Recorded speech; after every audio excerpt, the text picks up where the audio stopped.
오셨어요, 임금님들. 이제 슬슬 내년 다이어리 소식이 쏟아져 들어오고 부지런한 분들은 구매하시기도 하는 것 같아요. 잉크잉크 채널에도 내년 다이어리를 결정했는지 뭘로 했는지 궁금하다는 댓글이 조금씩 달리기 시작했습니다. 근데 제가 내일부터 휴가를 다녀오거든요. 이번에 런던으로 갑니다. 그래서 다녀와서 만들기 시작하면 조금 늦은 감이 있을 것 같기도 해서 이번에 다이어리 곧잘 영상을 기획해봤어요. 일단 제 올해 다이어리 상황은 그렇게 잘 쓰진 못했습니다. 점수를 매겨보자면 한 50점? 본인의 스타일을 제가 아직도 제대로 파악하지 못했던 게 패착이었어요. 제가 생각한 올해 다이어리의 실패 원인과 그걸 보완한 내년의 적용 계획을 말씀드리겠습니다. 저는 올해 3가지 다이어리들을 썼어요. 데일리, 위클리, 먼슬리 하나씩. 데일리는 집에 두고서 하루의 끝자락에서 오늘을 되돌아보는 정말 일기장이었고요. 떠오르는 말을 칸 모자라지 않게 다 쓰고 싶어서 거의 가장 큰 걸로 선택했어요. 매일 가지고 다니는 건 위클리였습니다.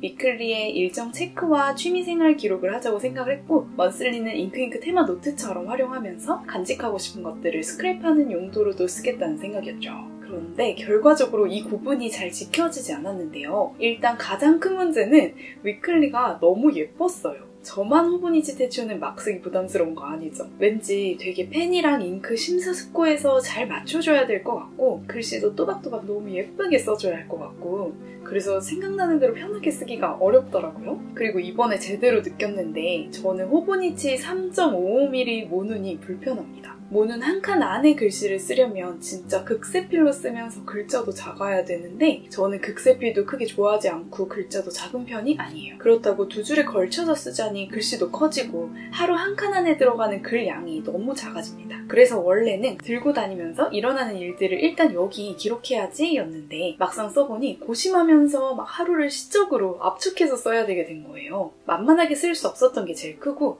하나 더, 호분이치는 잉크가 좀 늦게 마르는 편이에요. 그래서 쓸말도 골라야 하고 실제로 사용할 때도 기다림이 오래 필요하다 보니까 기동성이 쭉쭉 떨어지게 되는 거죠. 그렇게 위클리에 손이 안 가게 되니까 어떻게 되냐면, 어쨌든 저는 들고 다니는 다이어리가 필요하잖아요? 두꺼운 양지사 데일리 다이어리를 가방에 넣고 다니기 시작했습니다. 그러니까 너무 무거운 거예요. 지금 생각해도 이거를 매일 들고 다니는 건 좀 오버였어요. 덕분에 오른쪽 승모근이 한껏 솟아올랐습니다. 이대로는 안 되겠다 싶어서 데일리는 그래도 집에 두고 쓰기로 하고, 그렇게 해도 불안하지 않도록 정말 막 들고 다니면서 쓸 수 있는 노트를 아예 새로 배정했습니다. 완전 무지 노트라서 매일 3페이지로 넘겨서 날짜도 자유롭게 쓰면서 기본적으로는 그날의 투두 리스트로 씁니다. 추가로 뭔가 끄적일 공간이 필요하면 무지니까 그날은 몇 장 입고 써도 되고요. 이렇게 하니까 의미 없이 들고 다니던 위클리랑 제가 원래 가지고 다니던 일반 무지 노트까지 한 번에 대체가 되더라고요. 그러면서 다시 양지사는 원래의 자리로 돌아갔습니다. 제가 올해 이렇게 헤매게 된 거는 작년까지는 데일리 다이어리를 늘 들고 다니는 걸로 맞췄기 때문이었어요. 그래서 이렇게 안정되고 나서야 한 공간에서 정말 진득하게 데일리 다이어리를 쓰기 시작했는데요.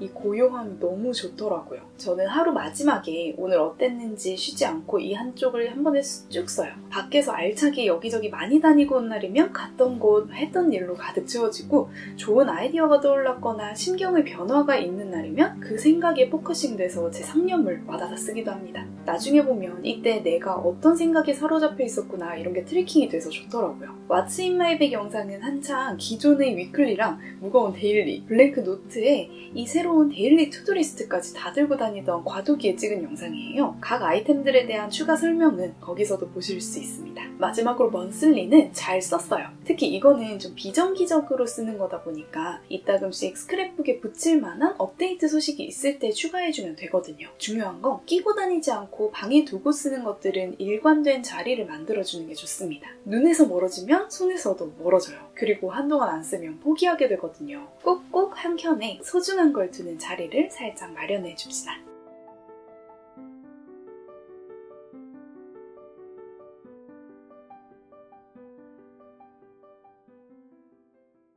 그래서 이 반성을 바탕으로 내년의 다이어리들을 골랐어요. 제일 중요한 다이어리는 그대로 집에 두고 쓰는 커다란 데일리 다이어리입니다. 거기에 매일 들고 다닐 데일리 다이어리, 무지노트가 추가되고요. 마지막 스크랩북, 비정기적으로 나의 한 해를 아카이빙하는 노트까지 총 3개를 사용할 예정입니다. 커다란 데일리를 양지사로 계속 데리고 갈 거냐 생각을 해봤는데요. 크기랑 7mm 줄간격, 배색 다 마음에 들었어요. 다만 종이가 퀄리티 자체는 정말 훌륭합니다. 만년필을 완벽하게 받아주는데 종이 질감이 조금 더 도톰했으면 좋겠더라고요.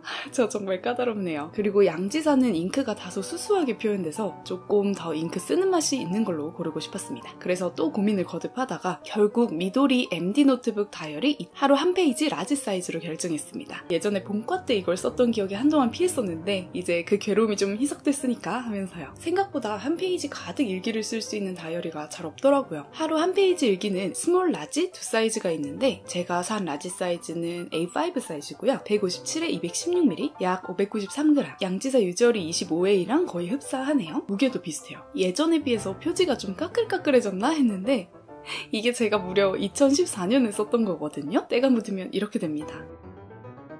이 새 다이어리 촉감이 생경해요. 말랑말랑한 PVC 커버고요. 구성은 연간 달력 뒤에 2023년 12월부터 2025년 1월 먼슬리가 앞에 붙어있고 그 뒤는 날짜가 표시 안 된 만년형 데일리로 385페이지가 있습니다. 정말 심플해요. 왼편 타임라인은 6mm, 오른쪽 반은 무지입니다. 속지는 약간 미세기 감도는 MD 페이퍼죠. 개인적으로는 MD 페이퍼가 테를 상당히 잘 띄워서 참 좋아하고요. 이런 프린팅이랑 선이 눈에 거슬리지 않는 회색이라 좋아요. 가름끈은 2개, 해당 머리랑 일자에 하나씩 두고 쓰겠습니다. 다음으로 가지고 다니는 데일리 다이어리는 약간 도전을 해보았어요. 백상점의 노멀 노트입니다. 올해 다이어리보다는 조금 더 커요. 노멀 노트가 만년필 사용 가능 종이인지 여부는 역시나 명시되어 있지 않았지만 예전에 사용했던 백상점 노트들은 만년필을 잘 버티지 못했어요. 그래도 한국 브랜드를 쓰고 싶어서 결국 이걸로 결정했습니다. 올해 쓴 게 정말 번지는 종이었는데도 저는 이 투두리스트의 종이 컬은 크게 신경 안 쓰이는 편이더라고요. 그래서 과감하게 도전했습니다. 결과적으로 너무 좋아요. 백상점은 원래도 정말 심플하고 군더더기 없는 브랜드인데 노멀노트야말로 그 정수라고 생각합니다. 105에 148mm 크기고요. 머리부터 발끝까지 새하얘요. FSC 인증 종이를 사용하는데 표지는 300g 내지는 90g입니다. 상품마다 내지를 다르게 쓰시더라고요. 다른 모델이 만년필 사용 가능한지는 또 써봐야 합니다. 노출 제본이라 잘 펼쳐지고 제본도 새하얗게 되어 있어서 이 톤이 너무 마음에 들어요. 안에는 선 하나조차 없는 완벽한 무지 노트고 총 208페이지로 되어 있다고 합니다. 두근두근하면서 만년필을 사용해봤는데 만년필 완전 사용 가능이고요. 와, 이거 색도 예쁘게 표현되고 되게 사각한 편인 종이가 쓰는 맛이 있습니다. 톤은 노란기 없는 완전 깨끗한 화이트예요. 무지노트이기 때문에 저는 데일리 투두 리스트로 사용을 하지만 각각의 용도에 맞게 무엇이든 쓰실 수 있을 것 같습니다. 그리고 이 북파우치도 함께 판매하시길래 안 살 수 없었어요. 가격도 8,000원이라서 너무 착하더라고요. 얇은 무명천 느낌이에요. 노트랑 펜, 뒷칸에는 크지 않은 책 하나가 들어갑니다.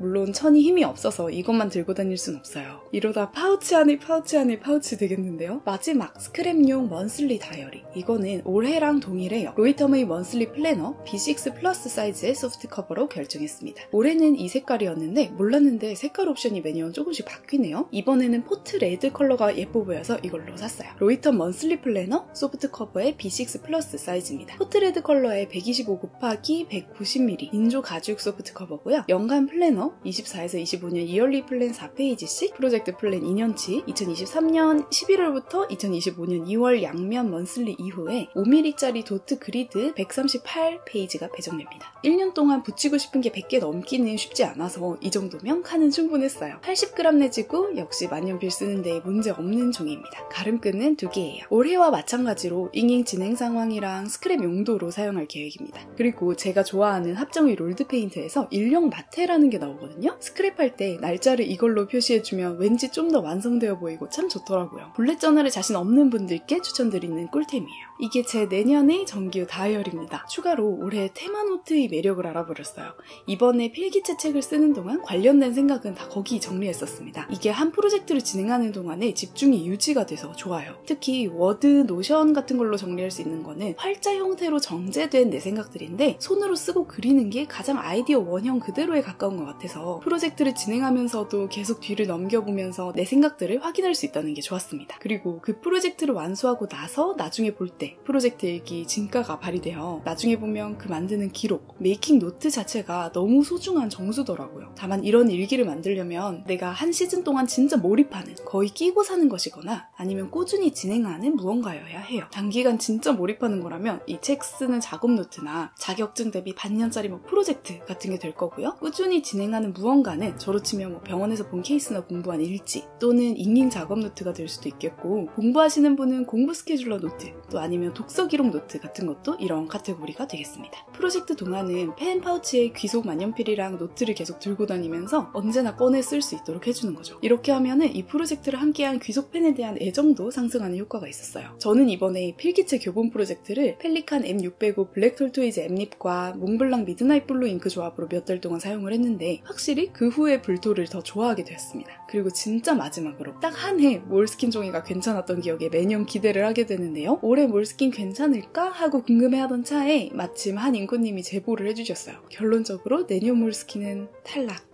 아쉬워요. 어떻게 제일 비싼 노트가 매년 이렇게 달라지는 걸까요? 세상에는 만년필 유저만 있는 건 아니니까요. 만년필 사용을 원하시는 분들은 2024년은 몰스킨을 제외해 주셔야 할 것 같습니다. 제보 감사합니다. 새 다이어리에는 딱 신년 1월 1일부터가 아니고 그 전해의 일부부터 들어있는 게 더 많아요. 새 것이 오면 언제나 빨리 이걸로 넘어가고 싶은 마음이 턱끝까지 차는데, 그래도 저는 늘 12월까지 기존의 다이어리를 쓰거든요. 약간 원래 다이어리들과 의리를 지키는 느낌? 그리고 새 걸 사는 것도 사실 정말 연말 막판에 사는 편이었어요. 이번에는 덕분에 저도 되게 이르게 내년 준비를 하게 됐어요. 확실히 새 술통이 준비됐으니 새 술을 담고 싶다는 의지가 불타오릅니다. 다들 올해 마무리와 내년이 설렘 맞이 잘 하시길 바랍니다.